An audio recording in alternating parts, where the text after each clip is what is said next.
अस्सलामुअलैकुम फ्रेंड्स, उम्मीद है आप खैरियत से होंगे। तो आइए आज का हम पहला वीडियो शुरू करते हैं। पतरस बुखारी कब पैदा हुए? तो इसका सही जवाब है 1898। पतरस बुखारी जो है 1898 में पैदा हुए। 1898 में पैदा हुए। दाग दहलवी का असल नाम क्या था? तो इसका सही जवाब है दाग दहलवी का असल नाम जो है ये है नवाब मिर्ज़ा खां था। नवाब मिर्ज़ा खां। इसके बाद आते हैं नेक्स्ट क्वेश्चन पर। क्वेश्चन नंबर 33, चंपाबाई किस नावल का किरदार है? तो इसका सही जवाब है चंपाबाई आग का दरिया जो नावल है इसका किरदार है। इसके बाद आते हैं क्वेश्चन नंबर 34 पर। यह है जबकि तुझ बिन नहीं कोई मौजूद, फिर यह हंगामा ए खुदा क्या है? ए खुदा क्या है ये शेर किसका है? तो इसका सही जवाब है गालिब। चलिए बढ़ते हैं हम हमारे नेक्स्ट क्वेश्चंस की तरफ। इकबाल की 13 नज़्में का मुसन्निफ़ कौन है? तो इसका सही जवाब है इकबाल की 13 नज़्में का मुसन्निफ़ जो है यहाँ पर इसका जवाब है असलूब अंसारी। असलूब अंसारी जो है इकबाल की 13 नज़्में इनकी जो है मुसन्निफ़ है। इस्माइल मेरठी का सन पैदाइश क्या है? तो इसका सही जवाब है इस्माइल मेरठी का सन पैदाइश जो है 1844 है। 1844। इसके बाद आते हैं नेक्स्ट क्वेश्चन पर। वाजिद अली शाह का ताल्लुक़ किस सिन्फ से था? तो इसका सही जवाब है वाजिद अली शाह का ताल्लुक़ जो था वो था ड्रामा निगारी से था। ड्रामा निगारी से वाजिद अली शाह का जो है ताल्लुक़ था। इसके बाद आते हैं, चलिए बढ़ते हैं हमारे नेक्स्ट क्वेश्चन की तरफ। क्वेश्चन है हमारा रतन नाथ सरशार किस अखबार के मुदीर थे? तो इसका सही जवाब है ऊद पंच। रतन नाथ सरशार जो है ऊद पंच अखबार के मुदीर थे। इसके बाद नेक्स्ट क्वेश्चन है क्वेश्चन नंबर 39, उर्दू का इब्तिदाई ज़माना किसकी तसनीफ़ है? तो इसका सही जवाब है कलीमुद्दीन अहमद। उर्दू का इब्तिदाई ज़माना जो है ये कलीमुद्दीन अहमद की तसनीफ़ है।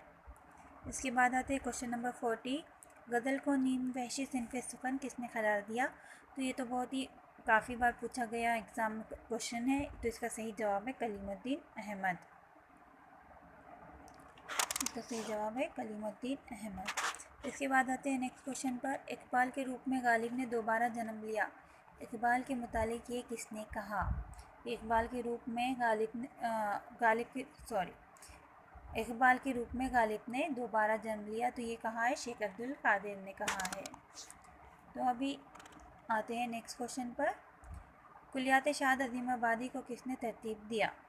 तो इसका सही जवाब है कुलियात शाद अज़ीमाबादी को जो है किसने तरतीब दिया? तो इसका सही जवाब है कलीमुद्दीन अहमद ने इसको तरतीब दिया। गिलक्रिस्ट, क्वेश्चन नंबर 43, गिलक्रिस्ट का ताल्लुक़ किस कॉलेज से था?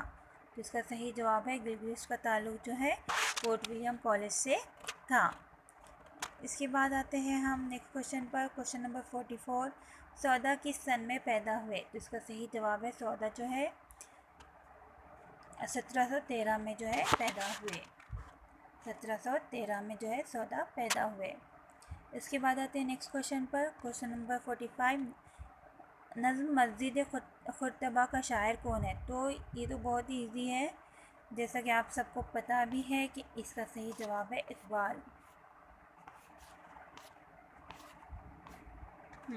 तो इसका सही जवाब है इकबाल।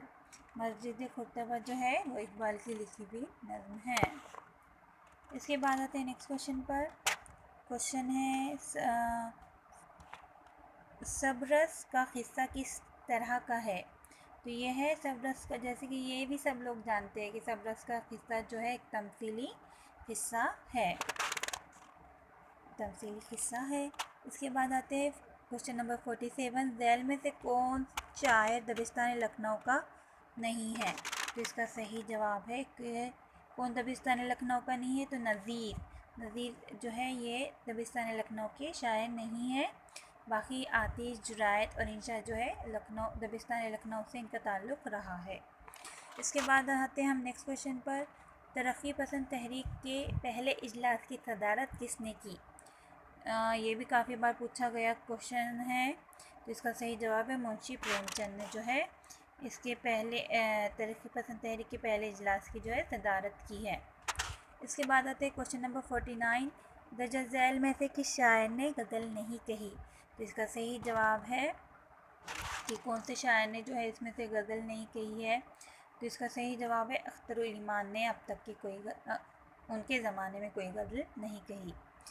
चलिए आते हैं नेक्स्ट क्वेश्चन पर कि क्वेश्चन है 50, क्वेश्चन नंबर है 50, मिर्ज़ा नौशाद किस शायर का लक़ब था। जैसे कि आप सबको मालूम है, ये काफ़ी